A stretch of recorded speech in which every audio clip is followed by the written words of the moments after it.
12 Eylül'e giden en önemli kilometre taşlarından olan Maraş katliamının ne olduğunu merak ediyorsanız eğer videomuzun sonuna kadar izleyip kanalımıza abone olmayı unutmayın lütfen.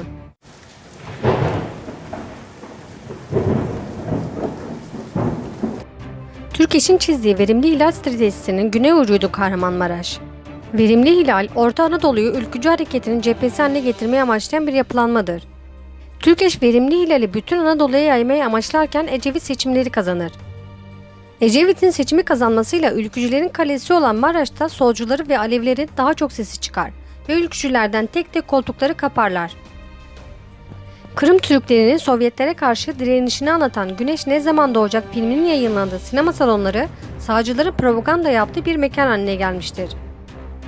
16 Aralık günü Çiçek Sineması'nda yayınlanan filmin ilk yarısından sonra seyirciler salonu boşaltırken içeri bir ses bombası atılır. Bir kişi topuğundan yaralanır. Aslında başka kimse zarar görmez. Ama buna rağmen Ökkeş Kengel insanların arasından sıyrılır, telefonuyla komünistler sinemayı bombaladı diye haberi verir. Şimdiki adıyla Ökkeş Şendiler olarak bilinen kişi sonrasında Kahramanmaraş olaylarının başsanıklarından olacaktır. Sinema olayı asıl olayı geçiş için bir başlangıçtır aslında. Olaydan 4 gün sonra okuldan evine giden iki sol görüşlü öğretmen sokak ortasında vurulur. Haber ülkeyi hızlı bir şekilde yayılır. Cenazelerin alınacağı Alevilerin çoğunlukta olduğu semtteki devlet hastanesinin önünde solcular ve Aleviler toplanır. Kapıdaki bekleyişi tam bir gövde gösterisine çeviren Alevi ve solcular ise cenazeyi bir türlü alamaz. Solcu ve Aleviler cenaze alımı için hastane kapısında beklerken semtin bir başka ucunda çok daha kalabalık olan Suniler ve sağcılar toplanmıştır. Günlerden cumaydı. Cemaat camiden çıkmaya başlayınca cenaze Alevi ve solculara verilir. Tahmin edersiniz ki iki taraf da çok gergin ve her an patlamaya hazır bomba gibilerdir. Cenazeyi alan solcu kesim merkeze doğru yürür ve camiye yaklaştıkça gerginlik tavan yapar. Solcular cenaze için camiye yaklaştıkça cemaat protestolara başlar. Zaten toplanmış olan sağcılar ve Suniler ile solcu ve Aleviler Maraş Kalesi'nin eteklerinde karşı karşıya gelir.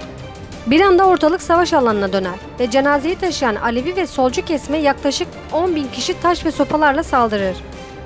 Kısa süre sonra taş ve sopaları silah sesleri de eşlik eder.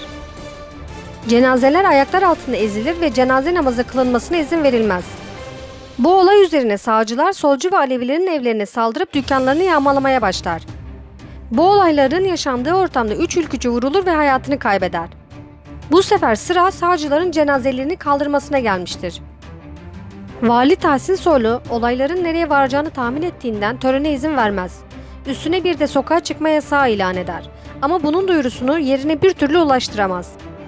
Semte sokağa çıkma yasağının aksine hoparlörden sık sık cenaze töreni için kışkırtıcı davetler yapılır. Camilerde kana kan, dinsizlere ölüm gibi sloganlar atılmaya başlar. 23 Aralık sabahı Alevilerin oturduğu mahalleler her taraftan ablukaya alınır ve sağcılar bütün sokak çıkışlarını tutar. Silahlı bir grubun liderliğinde mahalleye saldırır. Alevilerin evleri içindeki insanlarla yakılmış, her şey ateşe verilmiş, ortalık tam bir savaş alanına dönmüştür. Karnı kesilen hamile kadınlar, ağaçlara asılan gençler, diri diri yakılan insanlar, kafası baltayla kesilenler ve daha niceleri. Katliam tam 3 gün 3 gece aralıksız devam etmiştir ve günün sonunda 120 kişi ölmüş, 1000 kişi yaralanmıştır. Ünlü gazeteci Mehmet Ali Birand'ın deyimiyle ne gariptir ki 3 gün boyunca Maraş'ta devlet yoktu. Videomuzu izleyip beğendiyseniz eğer kanalımıza abone olmayı unutmayın lütfen.